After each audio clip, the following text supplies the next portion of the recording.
안녕하세요. 재밌는 것만 봄입니다. 제가 이번에 재밌게 본 예능은 넷플릭스의 두뇌 서바이벌 예능 데블스 플랜 2입니다. 사실 시즌 1은 저는 그냥 나쁘지 않게 봤다 이런 느낌이었습니다. 그 전에 피해게임이라던가 더 지니어스라던가 그런 프로그램들을 워낙 재밌게 봤다 보니까 데블스 플랜은 약간 자극적인 맛이 좀 덜 하기도 하고 두뇌 게임에 최적화돼 있다라는 느낌이 들어가지고 보면서 재밌긴 했지만 중간중간 아쉬운 점이 좀 있었긴 했거든요. 출연자분들에 대한 저의 개인적인 선호도 이런 것도 좀 부족했던 것은 사실입니다.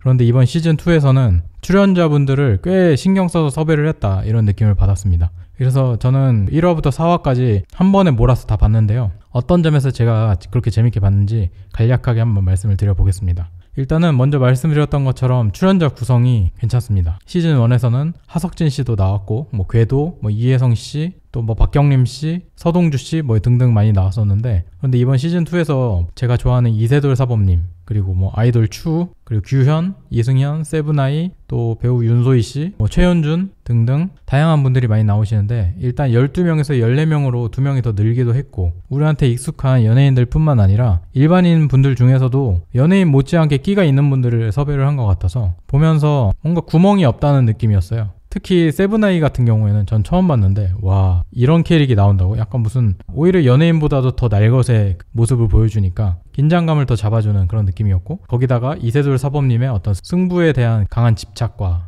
열정, 또 냉정함 이런 게 딱 나오니까 그 불같은 세븐아이와 좀 차가운 이세돌 사범의 그런 대결 구도 이런 것도 저는 흥미롭게 봤습니다. 앞으로도 이세돌 사범님이 저는 꽤 큰 비중을 차지할 것 같고 어디까지 올라가실지 정말 기대가 되더라고요. 개인적인 능력치는 사실 아직까지는 많이 보여주지 못해가지고 우승을 할 거다 이런 생각은 못 하겠는데, 이분이 보드게임 개발하는 데도 많이 참여를 하셨고 서바이벌 쪽에 생각보다 조예가 있으신 것 같더라고요. 그런 걸 봤을 때 꽤 높이 올라가실 수도 있겠다. 근데 이제 이 데블스 플랜 같은 서바이벌 예능에서는 이 자기 편을 좀 이렇게 잡아가는 것도 중요하고 이렇게 뒤로 모략 같은 것도 해야 되고 하는데, 그런 거에 대해서는 조금 익숙하지 않으신 것 같고 거부감이 있으신 모습이어서 그런 점에서는 좀 약점이 될 수도 있겠다라는 생각이 듭니다. 어쨌든 한 명 한 명 이렇게 캐릭터가 드러날 때마다 점점 더 기대가 된다라는 느낌이 있습니다. 아직까지 초반부라서 각자 어떤 캐릭터를 가지고 있고 서로 어떻게 관계를 형성해 나갈지에 대해서는 아직 짐작이 되지 않지만 뚜렷하게 그 사람이 어떤 사람인지 드러나지 않는다는 점에서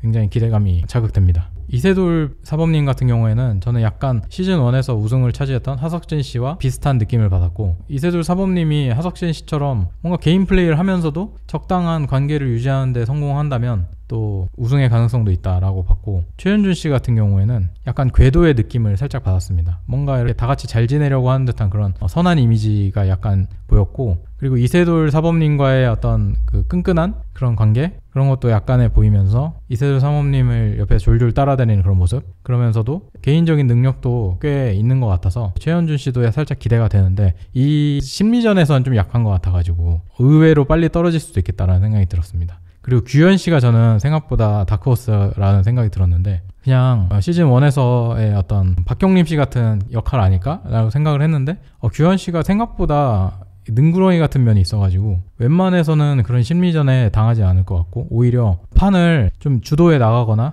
혹은 뒤엎거나 그런 역할을 좀 주도적으로 할 수 있지 않을까라는 생각을 했고, 그리고 이번 시즌2에서는 진행 속도가 굉장히 빠릅니다. 첫 탈락이 굉장히 빨리 나왔죠. 그리고 첫 탈락에서 한 명이 아니라 2명을 한꺼번에 떨어뜨리는 강수를 뒀습니다. 이런 점들이 시즌2에서는 좀 속도감 있게 진행을 하려고 하는 거구나, 제작진이. 그런 생각을 들었고, 다만 이번에 탈락했던 이승현 씨 같은 경우에는 되게 아까운 캐릭터다라는 생각이 들어서 한 번 더 기회를 주지 않을까라는 생각이 들었습니다. 그러니까 이번에 떨어지긴 했지만 뭔가 다른 장치로 다시 부활을 한다거나 또 다른 방식으로 게임에 다시 돌아오지 않을까라는 생각을 했습니다. 왜냐하면 이승현 씨 같은 경우에 그 승부에 대한 집착과 지적 능력치, 또 캐릭터 이런 것들이 제가 제작진이었다면 절대로 이렇게 금방 소모해버릴 캐릭터가 아니에요. 더 활약을 할 수 있는 캐릭터라는 생각이 들었기 때문에 이번이 끝이 아니고 다시 나올 수도 있겠다라는 생각을 들었습니다. 그런 점에서 제작진이 이번에는 좀 바꿔보자 라는 생각을 많이 했던 거가 아닐까. 감옥동 같은 경우에는 기존에 2명이 들어갔을 때는 그 2명이 약간 전체에서 소외가 된다거나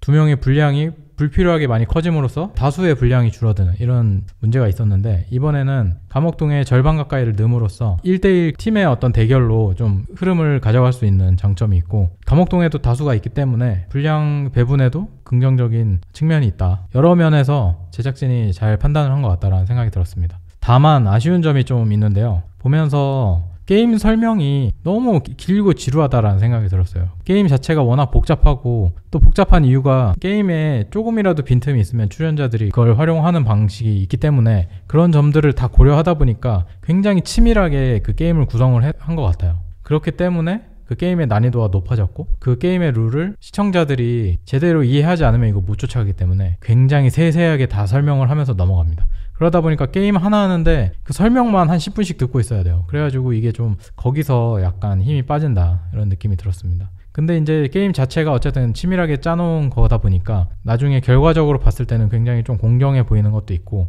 또 문제를 야기하지 않는 그런 장점은 있습니다. 다만 제작진이 의도해 놓은 게임의 수준만큼을 출연진이 못 쫓아온다라는 생각이 들었어요. 그러니까 제작진 입장에서는 이런 살짝의 빈틈을 둬서 이걸 활용해서 판을 뒤집을 수 있는 전략을 짤 수 있도록 해놨는데, 그거를 캐치하는 출연자가 좀 없었던 거죠. 예를 들면 언노운 게임 같은 경우에는 규칙성을 발견을 해서 그것만 잘 활용을 한다면 신급으로 좌지우지할 수 있는 그런 게임이라고 볼 수 있는데, 이거를 캐치하는 사람이 없었던 거죠. 그러니까 제작진도 아쉬웠는지 마지막에 박상현 씨가 이렇게 했으면 완전히 게임을 주도할 수 있었을 텐데 그렇게 하지 못했다라는 내용을 마지막에 덧붙이더라고요. 그만큼 제작진도 이걸 누군가는 발견해 주길 원했겠죠. 근데 이제 그렇게 하지 못했던 건 출연자들의 어떤 역량 부족 혹은 게임의 난이도 조절 실패가 아닐까 싶습니다. 그래서 저는 이제 시즌2는 4회까지 넷플릭스에 공개가 돼 있는데, 저는 시즌1보다는 더 재밌게 보고 있는 것 같습니다. 서바이벌 게임의 특성상 초반부에 몰입하지 않으면 이게 들어가기가 어려운데, 지금까지는 워낙 잘 만들어놔서 앞으로를 더 기대할 수 있지 않나, 그런 점에서 데블플랜 시즌2를 혹시 안 보신 분들이 있다면 한번 시도해 보셔도 좋지 않을까라는 생각이 들고, 만약에 이미 보신 분들이 계시다면 시즌1과 시즌2를 비교해서 어떤 게 더 재밌으셨는지 한번 의견이 좀 궁금하네요. 저 같은 경우는 시즌1보다는 2가 낫다, 현재까지는 그런 생각입니다. 그럼 다음 영상에서 또 뵙도록 하겠습니다. 감사합니다.